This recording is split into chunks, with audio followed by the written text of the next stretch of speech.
over the last couple weeks, we got this $800 Jeep Cherokee that did not run and drive up and running. Now I have big plans for this XJ and we already have all the parts here. But in order to start adding all those parts in, there's a bunch of little things we're gonna have to address first. And throughout the next couple of videos, you guys are gonna see this thing completely transform from this into one of the best looking XJs you've ever seen. Now we did find an issue on our first trip where we took this thing all the way to work and back, and we found out that whenever it goes below half a tank, it seems like the whole entire fuel system just does not work. Maybe the pump doesn't have enough pressure or the ability to build enough pressure to get all the fuel up to the fuel rails. I'm not really sure what's going on, but I looked under there and found a massive fuel filter. So we're gonna be replacing that today, and I already jumped on the exhaust. I cleaned the interior a little bit more than what you guys saw in the last video to try to remove some of those stains, and I've also got all the stuff for the headliner. So first things first, let's fix the drivability issue with the fuel pressure and change out that massive filter for a smaller filter that hopefully will solve all of our problems. Well, I'm under here now looking at it, but from what I'm seeing right here, it seems like our issue could be even more simple than what I was thinking. So you'll see this is the filter right here, and I thought this was just oversized for a 5/16 line, but it looks like they've got a bracket that goes right up here to hold it. It seems like we could have just had it at a really bad angle, so whenever it gets below half a tank, it doesn't have enough pressure to push it past this really tight kink. It could be as simple as that. Well, now I've got that zip tied up into place there, and I think that's going to fix a lot of our problems since there's no more kink. That kink was really aggressive. I didn't realize it was that bad, so that probably is the source of that problem. I guess we'll find out whenever we run it below half a tank again. But before we dive too deep into today's video, I've got to show you an awesome product from today's video sponsor, RANVOO. Now, as most of you guys know, keeping yourself cool in a shop like this as the temperature starts to climb is a struggle. But the product that RANVOO sent out for us today is a product that's made to keep you cool all summer long. And that's going to be their AICE LITE Max wearable smart air conditioner. Now, it's got a quick guide here just to show you how everything operates and what the buttons actually do. But this is the unit itself. So as you can tell, this is made to clasp around your neck, and it is adjustable. So you can see that adjustability right there. And then aside from the main unit itself, it does come with a charger. First off, let's see if we can get it turned on. Now it's on. Well, I just turned around and put it on, and let me tell you guys, you can actually feel the difference this thing makes. Now, this has true air conditioning features, so even with 105-degree ambient temperature, it can keep the AC down to 60 degrees. The difference this thing makes while it's on is actually unreal. It's got intakes on the back right here, and then it's got vents on the top. You can see those right there, and then also in the back. Now, one of the best things for me on this product is if I'm down here working on a vehicle or whatever the case may be, this thing is not going anywhere. And you may think that this thing's only capable of AC, but once you connect it to Bluetooth and you look at the app, you'll see the wide range of features it actually offers. You've got cooling, heating, wind, and AI mode that'll automatically adjust temperatures. You've got a heating pad and tons of other features. You can control everything from wind speed to the actual temperature. So the amount of technology this thing packs in this tiny package is absolutely insane. Now, of course, you don't need that app to control all the features. You have buttons on the unit and the LCD display to show you everything you need and to give you all the control right in your hands. Now, with all the technology and features that this product offers, you probably think that it is an astronomical price. But right now they have a crazy deal going on them. So if you're interested in getting one for yourself, check them out down in the link in the description below. Now, off camera, I went ahead and cut off the muffler and the rest of the tailpipe because we have a secondary muffler that they had put in at some point. I'm sure something's rusted off and they put this in. And honestly, it sounds pretty good with just that on there. So what I'm gonna do now is fix that bracket. We're gonna put an extension pipe on right there and hopefully connect the rest of the tailpipe back in. If not, we'll get creative with a solution to get it past the axle and dump it there. But this should be relatively simple and straightforward. I already had some extra pipe. It's a little bit too big. The factory pipe here is only 2 inches, and the connector that replaces the muffler essentially is 2 1/4. So I ended up getting some pipe we can use for that. This is gonna go from 2 1/4 down to 2 inches. So that should go straight on. And I also got a tailpipe. So I think we have everything we need to route it down however we want. So let's figure out what's gonna work best and see how it looks. Well, after a little bit of test fitting, I found out the tailpipe is not gonna fit. So for now, we've just got a down pipe or a turn pipe, tailpipe attached with that midsection pipe and all right there. I'm gonna resecure it a little bit higher up and then we'll be good to test it out and see how it sounds. And now that we got that done, let's start it up and see how it sounds.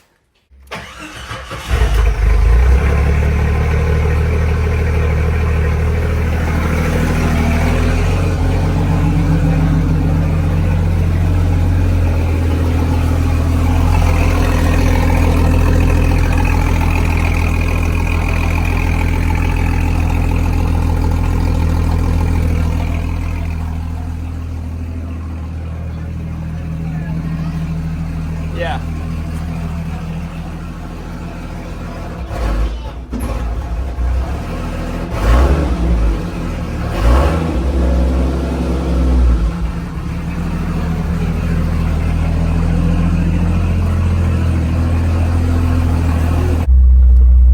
Well, it actually sounds pretty good. It's not too overbearing.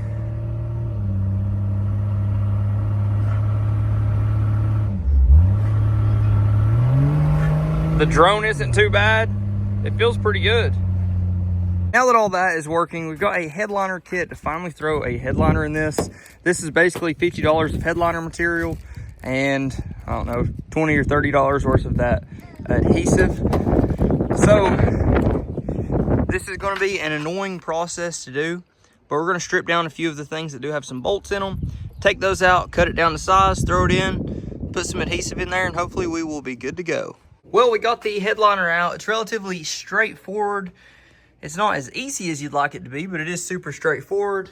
And then once I got it down on the ground, I removed the top layer off of it. It was super nasty. It was all like covered black, super nasty. Anyway, we got that top layer off. I guess first we're gonna lay down our new headliner, make sure it's all gonna fit. Then we'll spray our adhesive, apply it, let it set for a while, then we'll throw it back in. Well, after spending way more time than I wanted to, we finally have the headliner installed. And let me tell you guys, it looks pretty good. Now keep in mind, this is my first real headliner I've ever done. I messed up on a few spots, like put too much glue and it shined through there. And I also broke a piece of the trim whenever reinstalling. But really, aside from that, it looks pretty darn good. And I'm honestly impressed how much better this makes it look. Now, it's been a couple days since we installed our headliner, and I've got some bad news. It's already starting to fall down. So that's not good. I have pressed it back up into place, but ultimately I believe we're gonna have to use some tacks.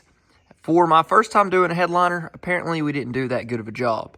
The adhesive just did not stick very well. As of right now, I'm gonna order some of those pins for the headliner, and we're gonna go ahead and jump onto something else. So you can tell that the front grille is cracked here. So I went ahead and ordered some end caps that I think will fit. So let's rip these off, get the new ones put on, and then we'll go from there. And just like that, we've got the front grille off. And I was thinking, if you guys aren't already aware, we are doing a full paint job on this. So I'm just gonna leave these off.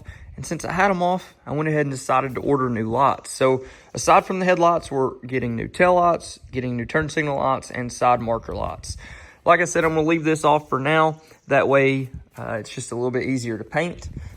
And we'll call that good for now. Now we gotta jump on to something else. Even though we got tons of stuff on the interior here, there is one thing that's missing. And I've got something that hopefully can fix that right now. And to fix that, we bought the cheapest radio I could find on Amazon. Now, this thing was only like $15, but it seemed like it could be the perfect size and hopefully very minimal splicing to get this thing in. Now, I've installed radios in the past and they always suck. This one didn't come with any, like a frame to fill up that space, but I think this thing could work pretty well.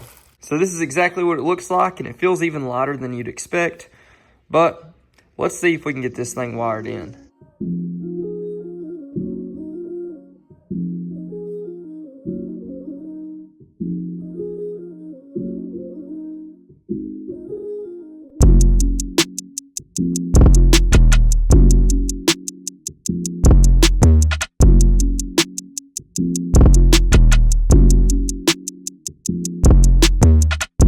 Well, after way too much time spent on trying to get that radio working, it does not work. We have power running to it. The $15 Amazon radio is probably just not turning on. But as you guys remember, there are two rust spots on the Jeep. We've got this tiny spot right here, and then we've got a slightly larger spot on this side. But from underneath, it looked like it was just right there. But as you look over the top, I've got the carpet pulled back. You can tell this whole section is gone. Now, luckily, this is still very strong, the main support for the subframe.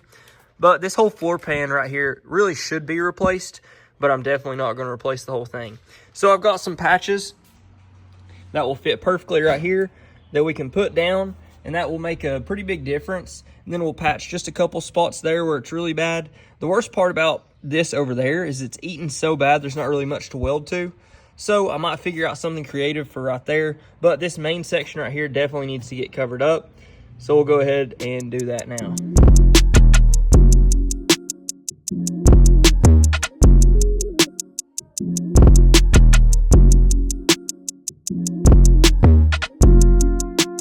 Well, after clearing out all of the main rust, there's not really much to weld to. What I'm afraid of here is if we do weld to it, it's going to melt through any of this. I mean, it's not great. So for now, what I think I'm going to do is I'm just going to get some self-tappers, put them in along the support here. That'll actually hold it down. And put some gasket maker around it as well. That way it's a watertight seal. That's the main thing. It's getting water and splashing it up in here. And of course you want a solid place to put your foot whenever you first step in. So I think self-tappers honestly are going to be the best route. We can grind them from the bottom there. And it's really going to be the best way to do this. Because otherwise, I think we're just going to burn through most of this if we do try to weld to it. There's so much I would really need to replace the entire floor pan. So that's what we're going to do. So I've got this main cutout right here, and that's going to go basically over the bolt for the seat, and it's going to hold it in place really well. And then we're going to use self-tappers along the edges here.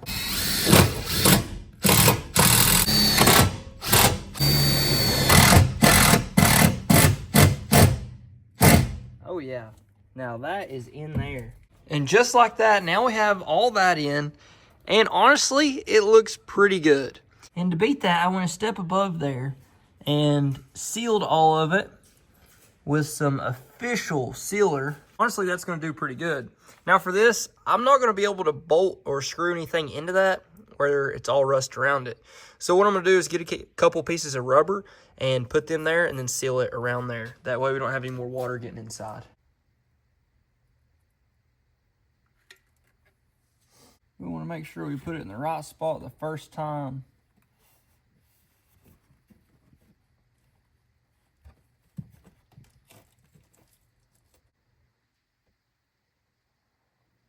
Now that is certainly sealed up. Now we're going to put this thing right back into place, but first we're going to cut out the section that was just hanging basically outside the whole time.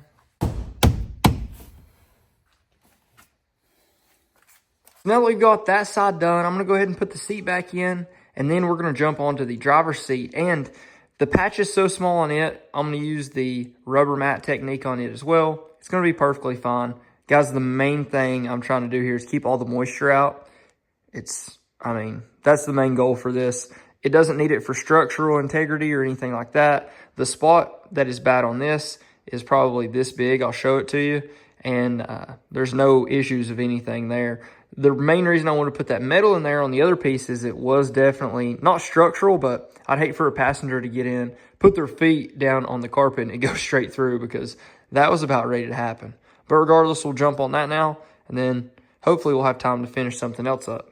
Well, in typical fashion, I did get the next spot patched, but I did get a little sidetracked. Let me show you what we did. So, of course, we did the exact same thing in terms of patching it, but this time I ended up using that special sealant on the bottom there, and I think that's actually going to seal up really good. I just want to make sure there's no extra moisture that's going to get in it, because that moisture had to be what created the horrible smell, if you guys remember. A really bad smell in there. And then I ended up actually taking the door card off and trying to get that dent out. And we actually got it out most of the way. It's still there if you look at it at the right angle, but for the most part, that dent is gone. And after we put a little bit of bed liner on it for our new paint, you're not gonna be able to see it at all. Well, it's the next day, and I've tried to decide what we're actually gonna do today. And I went ahead and laid out some tarps because we're gonna go ahead and get this thing undercoated. But there is one small problem. I only have 2 cans of undercoating and 1 can of truck bed liner. Typically what I like to do with the undercoatings on these is undercoat it with the normal Rust-Oleum undercoating, then go over top of it with truck bed liner once it dries. But I actually ordered a ton of extra Raptor liner, so I have plenty enough to go under it if we need to. But I think what I'm gonna do first is put a base coat down of the normal undercoating stuff, and then we'll go from there. Now, of course, we're gonna continue with our basic DIY methods for any of our paint stuff, just like we did on the CJ. And I've looked over a lot of this, and I don't think I'm even gonna wipe it down. I think we're just gonna spray on top of it. We're gonna try to coat most of this stuff right here and some of the control arms and stuff, because with this new kit, we are gonna be replacing a lot. Now, anything with moisture like this, where the oil's been dripping for years, we are gonna wipe down first. But honestly, the underside looks pretty good. It's not bad at all. Just putting a thin layer of undercoating is gonna make a big difference.